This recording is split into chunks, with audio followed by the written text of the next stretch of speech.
A exposição doutrinária desta noite está a cargo da nossa querida irmã Josiane Herber, que vem da cidade de Imbituba, do Centro Espírita Allan Kardec. E o título é Judas, Ilusão e Remissão do Discípulo. Bem-vinda, querida.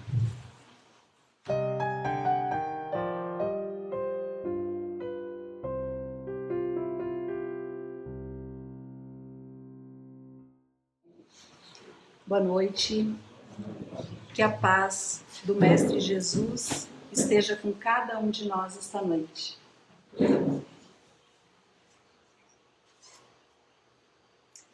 Bom, hoje à noite vamos trazer mais um capítulo do livro Boa Nova, quando ele nos fala de Judas. Então, conta-nos Humberto de Campos, através da psicografia de Chico Xavier, no capítulo 24, ele é intitulado A Ilusão do Discípulo.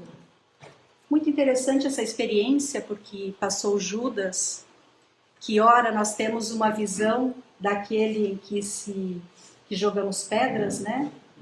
Então vamos ter uma visão espiritual, o outro lado da história, o real sentimento dele, as reais intenções dele, e que ela nos sirva de exemplo e lições para a nossa vida cotidiana também. Então, quem era Judas, né? Judas, ele trabalhava com contabilidade e ele foi chamado para o apostolado como tesoureiro do grupo. Então, ele que cuidava da bolsa de ofertas, né? Dos valores que o grupo de discípulos recebiam para a caminhada que eles tinham. Quem visse a personalidade de Judas dizia que ele era um homem culto, que ele era eloquente, era polido, era uma pessoa estudada, era um homem também alegre, podemos dizer assim, e realizado nas suas funções. Destacava-se nele a discrição e a sensatez, até em função do trabalho que ele realizava. Ele era um homem prático, tinha a cabeça de comerciante, vendia, fazia negócios, né? Então adquiria, revendia e contava lucros com isso. Então ele foi chamado ao apostolado.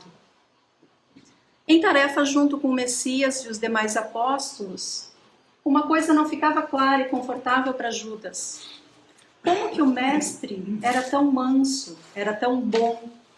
Ele olhava para Jesus e ele não acreditava como que ele ia trazer o reino de Deus na terra com aquela mansidão toda, sendo uma pessoa tão boa. Como que ele iria libertar o povo sofrido do poder do Império Romano? Ele não via essa atitude mais enérgica do mestre para fazer reinar o reino de Deus aqui na terra.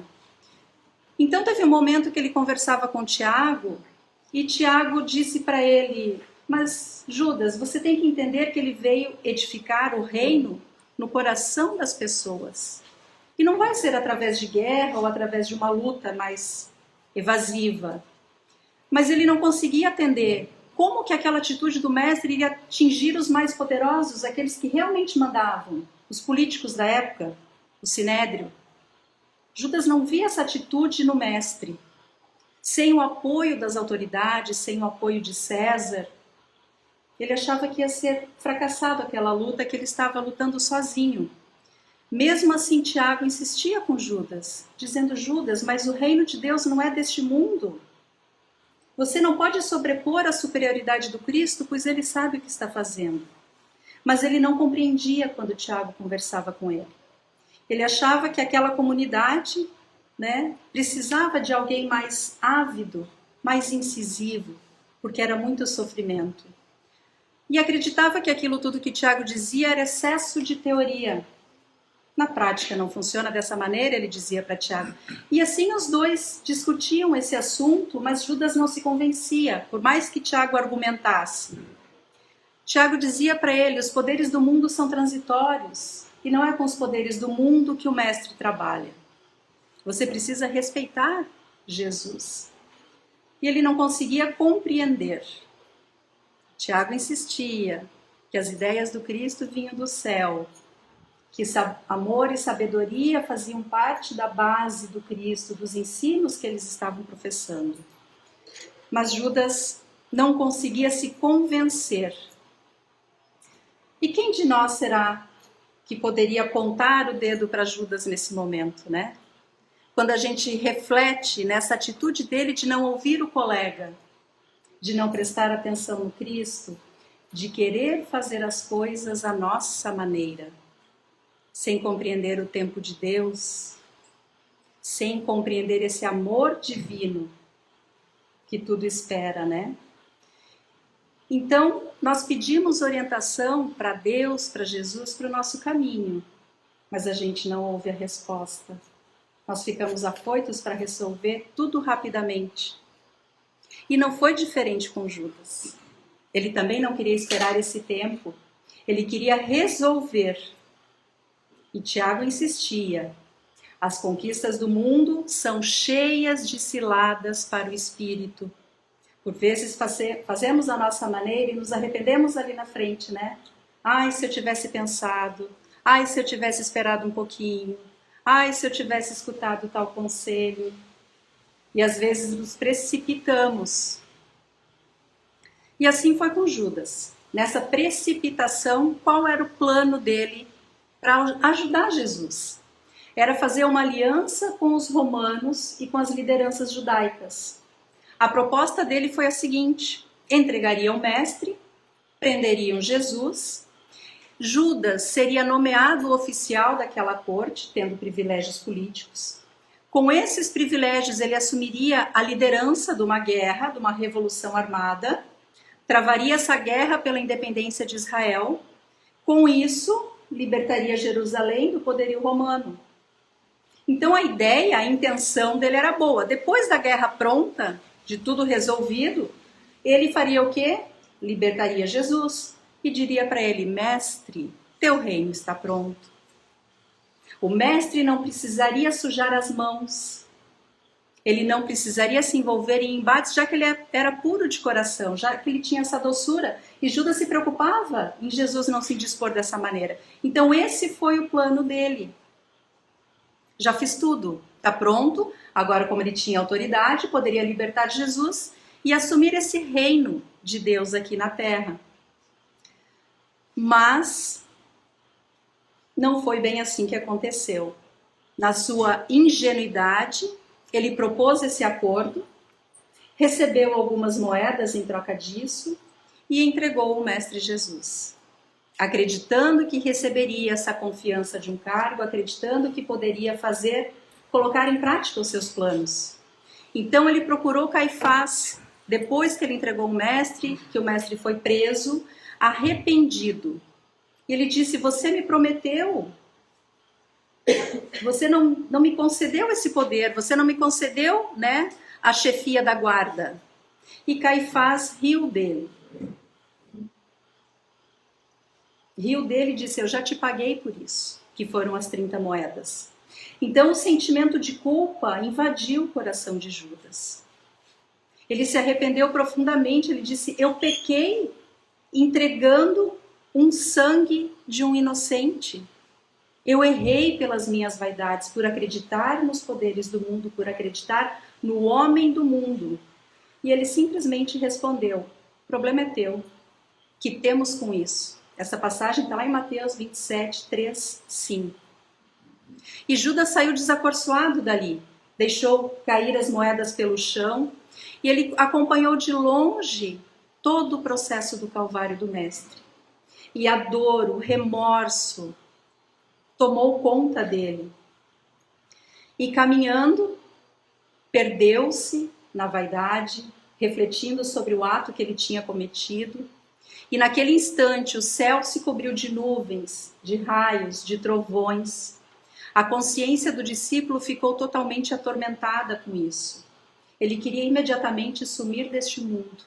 Este foi o pensamento que se assolou dele, porque ele traiu a confiança do mestre. Mas com esse sentimento ele estava prestes a trair os compromissos mais sagrados que podemos ter com a vida.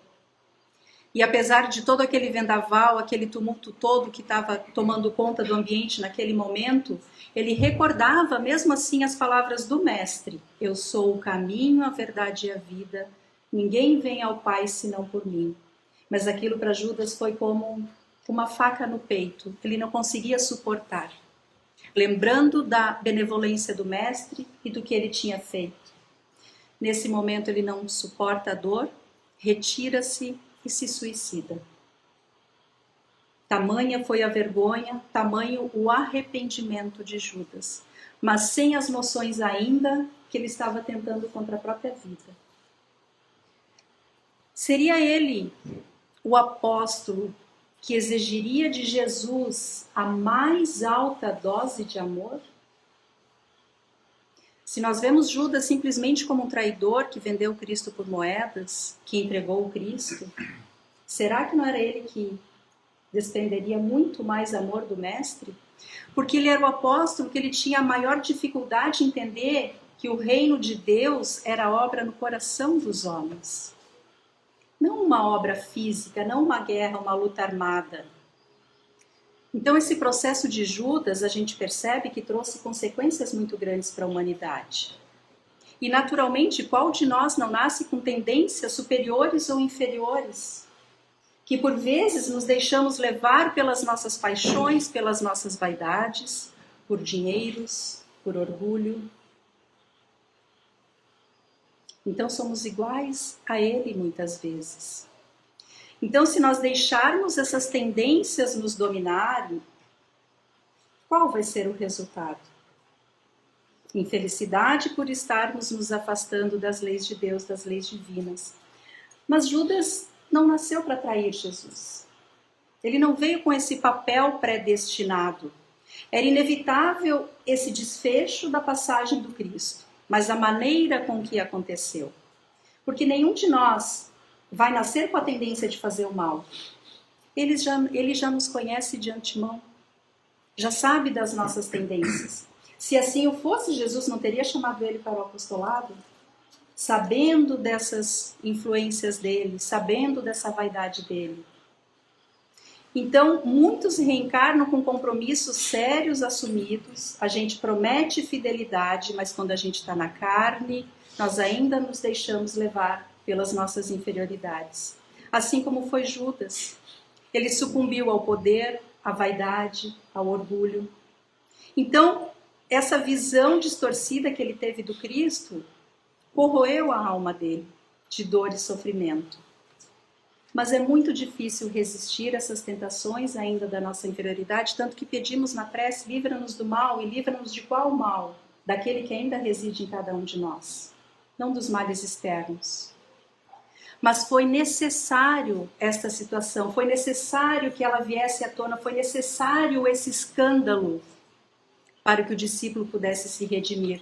E na obra O Consolador, na pergunta 307, quando Jesus nos fala que o escândalo é necessário, mas ai de quem o venha, é justamente porque nos encontramos num momento em que nos defrontamos com situações que ainda podemos cair e que nós só saberemos quando passarmos por ela. Hoje é fácil eu dizer que eu não cairia numa situação assim, mas e se eu estivesse vivenciando? Hoje é fácil dizer que eu não trairia, mas e se eu tivesse a oportunidade? Hoje é fácil dizer que não roubaria, não mataria, mas e se me visse numa situação dessas? Só quando nos defrontarmos vamos saber o que ainda está dentro da nossa alma, lá no nosso íntimo, por isso não julgamento. Nem a nós mesmos. Achar que não faríamos, como julgar o outro porque o fez. Porque ainda são tendências que trazemos. Então, necessário é o escândalo. Por quê? Para a situação vir à tona. Para nos defrontarmos com ela, nos reconhecermos naquela fraqueza e termos a possibilidade de mudança. Seja por vergonha, seja por remissão, seja por arrependimento. Mas por vezes é necessário que ele ocorra. Assim como ocorreu com o discípulo. A justiça da terra ainda julga pelas aparências, mas a justiça do céu julga pelo reto proceder. Tanto que aqui é necessário que ocorra uma infração para que seja punida. Se fôssemos ver pelo lado espiritual, já sabemos as nossas tendências. O juízo divino penetra no nosso coração e aquele sentimento lá no nosso íntimo do certo e do errado, do bem e do mal, ainda vai falar mais forte. Então, assim se explicam as palavras de Jesus referente ao escândalo. Então essa maldade que ainda existe em nossos corações, infelizmente, lá nas profundezas do nosso espírito, é necessário que ela venha, que a gente se reconheça e suporte as consequências dolorosas, mas para que possamos nos corrigir, nos convertermos ao bem, nem que seja diante da vergonha de nós mesmos. Por vezes, né, quando alguém chama atenção, ou chamamos a atenção da criança, não mexe, né? A gente vai lá dar um tapinha, ou chama atenção, eles ficam com vergonha que não vão fazer de novo. Não querem repetir o fato para não ser reprimidos. Assim é com a gente. Então, primeiramente, a confissão da culpa é o início da nossa redenção. É o dar-se conta. Quem de nós diria que Judas seria capaz de vender Jesus por 30 dinheiros? Então, Jesus sabia o que tinha no fundo da alma dele, como sabe o que tem no fundo da alma de cada um de nós. Por isso as provas, por isso as expiações, por isso que nós pedimos nesses momentos força para resistir à tentação da nossa inferioridade. Mas então por que Jesus chamou Judas para o apostolado se ele não sabia de tudo isso? Aproveitando a missão do Cristo na terra, tanto para a redenção do apóstolo quanto para a missão que ele teria para cumprir. Será que Jesus não teria consciência do que ele teria feito? E será que essa não foi uma oportunidade divina para a remissão do pecado dele? Embora ele tivesse caído na tentação? E aí, para nós entendermos um pouquinho mais esse comportamento de Judas, assim como ele teve a oportunidade de resgatar o débito, vamos voltar uma encarnação anterior à de Judas. Quando o espírito de Ivone do Amaral Pereira nos fala no livro Encontros com Jesus, no capítulo 14, ela nos fala que Jesus estava ciente da fraqueza moral de Judas, quando ele ainda estava na Galileia, e que numa encarnação anterior, Judas havia sido Aitófel, que era o sábio conselheiro do rei Davi. E ele estava descontente com o monarca, apoiou a revolta de seu filho, de Aitófel, que era Judas. Ele apoiou essa revolta porque ele ambicionava o reino, ambicionava, tomar o lugar de Davi. E durante essa batalha, ele morreu, o filho dele morreu, e Judas, que era essa encarnação de Aitófel, envergonhado, se matou. Ou seja, estava no íntimo dele essa ganância pelo poder, essa discussão política. Então já tinha na alma, além do espírito do suicida, que ocorreu numa reencarnação anterior, Judas se suicidou também, essa briga política numa encarnação anterior, ele teve nova oportunidade de resgate, não conseguiu resgatar, não conseguiu ainda reparar os danos. Na encarnação como Judas, repetiu o suicídio, repetiu a traição política. Então depois de Judas, depois de seu suicídio, ele reencarnou por diversas vezes, e reencarnações ainda muito dolorosas por causa do dano que ele causou em seu perispírito, até que reencarna em Dom Remy como Joana d'Arc. Alguns conhecemos a história de Joana d'Arc, que ela teve a sua mediunidade orientada por vozes espirituais, diziam que era coisas do demônio, mas essas vozes coordenaram a luta da França contra os invasores ingleses, evitando a dissolução do território francês. Então, depois de muitas encarnações, uma das oportunidades foi como Joana d'Arc, e ela foi levada ao martírio pela traição de um sacerdote que a vendeu aos ingleses, julgada por bruxaria, e foi condenada à fogueira, aos 19 anos, no ano de 1431. Aí, se a gente pensar nessa encarnação de Joana d'Arc em 1431, quanto tempo levou Judas, quantas encarnações até ter a oportunidade da encarnação como Joana d'Arc para redimir os pecados? Deus tem todo o tempo do mundo para a gente, As labaredas rubras, ardentes, sobem. Alguns minutos depois, em voz estridente, lança a multidão silenciosa, aterrorizada, estas retumbantes palavras. Sim, as minhas vozes vinham do alto. Minhas vozes não me enganaram. Minhas revelações eram realmente de Deus. Ela teve coragem, renúncia e muita fé. Joana tinha a personalidade marcada pela determinação, pela pela convicção, pela obediência dócil. Mas, sobretudo, ela tinha uma confiança nas vozes que vinham do céu. Ou seja, ela tinha, né, os espíritos orientando ela naquela tarefa que ela tinha. Então, no seu martírio, ela se pôs fiel a Jesus até o fim. Olha a oportunidade de resgate, né? Joana também nunca matou ninguém. Ela empunhava uma espada, mas ela preferia usar como estandarte. Certa vez questionaram a Joana d'Arc se ela não tinha medo de morrer. Eis que Joana d'Arc responde: não, eu só tenho medo da traição. Olha a percepção no fundo da alma de uma encarnação de 1000 anos atrás. A percepção sobre a traição e a fidelidade que ela trouxe a Jesus na encarnação como Joana d'Arc. Então, somente através da reencarnação é que nos são esclarecidos os sofrimentos e o destino do ser espiritual que somos. Em Mateus 18:8 lemos: se a tua mão ou teu pé te escandaliza, corta-o e lança-o fora de ti. E a gente vê o exemplo na reencarnação dele, né? Então é melhor entrar na vida mutilado ou aleijado que tendo mãos e pés lançados ao fogo. Então Judas teve essas oportunidades com Cristo. Teve reencarnações dolorosas para o resgate. Deixou de lado os motivos que o fizeram cair e conseguiu resgatar os seus débitos.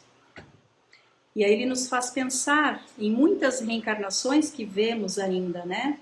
Dolorosas, paralíticos, cegos, doenças mentais. Então nos faz pensar nessa passagem, né? Se foi motivo de escândalo, deixa-o para reentrar nessa vida. Tem uma obra chamada Estante da Vida, psicografia de Chico Xavier, que tem uma passagem sobre o anjo solitário. Enquanto o mestre estava agonizando na cruz, rasgou-se o céu de Jerusalém, abriu-se o céu e entidades evangélicas desceram para aquele momento em que ele estava no Calvário. A poeira escura do chão, a maldade, a ignorância expeliam trevas muito densas naquele ambiente. Fios de claridade começavam a ligar o madeiro ao firmamento. Embora tivesse uma tempestade, se colocássemos uma lupa, conseguíamos ver essas ligações de luz do alto junto ao Mestre Jesus. O Cristo, de alma sedenta, contemplava essa paisagem aureolado. De repente começaram a descer do céu anjos aos bandos. Anjos de ternura que tratavam as feridas dele no peito. Alguns portadores de consolação que limpavam o sangue de seus pés e mãos. Os doadores de carinho que ficavam à frente dele, acariciando os cabelos do Mestre Jesus que estavam empastados de sangue. Eles acendiam focos brilhantes nas chagas doloridas de Jesus, fazendo com que ele esquecesse todo aquele sofrimento que ele estava terminando de passar. De repente, olhando para o alto, vem um outro anjo, que desce, beija os pés do Cristo, enlaça ele nos braços no momento que ele está deitado da cruz. E esse representante dos céus chega muito próximo de Jesus, porque ele estava incumbido de saber qual a vontade do Mestre naquele momento. Qual era o desejo dele? Qual era o próximo passo? E esse anjo coloca o ouvido próximo da boca de Jesus, e Jesus diz a ele que estava suspenso naquele martírio, com aquela dor, com aquele sofrimento, o anjo quase chorando ali junto com o Mestre, e ele procura naquele momento apenas o olhar de Jesus. E pelo olhar, ele murmura depois alguma coisa em seu ouvido, e esse anjo sai, levando uma missão de Jesus. Vá procurar. Neste momento tem alguém que sofre. Que foi o exato momento em que Judas se enforcara, se suicidara. Então mesmo Jesus, naquele sofrimento da cruz, pede ao anjo que vá ter com Judas, porque ele percebeu esse momento em que Judas estava indo cometer o suicídio. E na obra Coração e Vida, de Chico Xavier, psicografia, né, do Espírito Maria Dolores, Quando Madalena foi ao túmulo, quando Jesus desencarnou levar flores ao morto, ela viu um vulto, uma pessoa que vinha ao seu encontro. Ela achou que era um zelador, que era alguém que estava ali cuidando, né, do ambiente, mas quando ele se aproxima, ela percebe que é Jesus. Percebendo a presença, ela quis abraçá-lo e ele diz: não me abrace. Maria, não me toques, porquanto eu não esperava vê-la aqui nesse recanto. Ainda não fui ao nosso Pai do céu para revestir-me de luz. E Jesus respondeu que ele não se elevou sequer um palmo do firmamento da terra, ele não tinha saído da terra. Porque quem ama não consegue achar o céu num salto imediato. E ao invés de subir, eu desci muito aos reinos inferiores. Despertando no túmulo, escutei os gritos de aflição de alguém que muito amei e que muito amo ainda.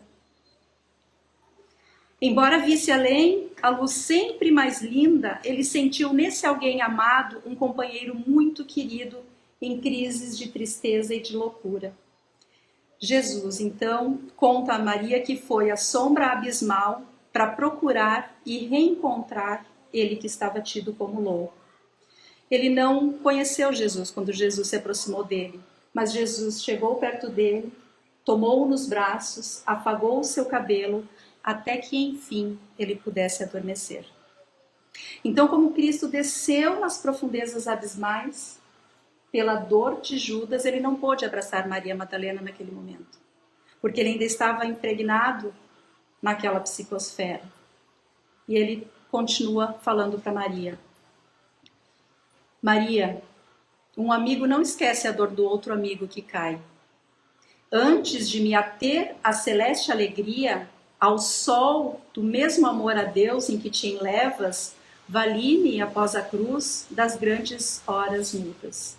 Desci para as trevas, Maria, a fim de aliviar a imensa dor de Judas.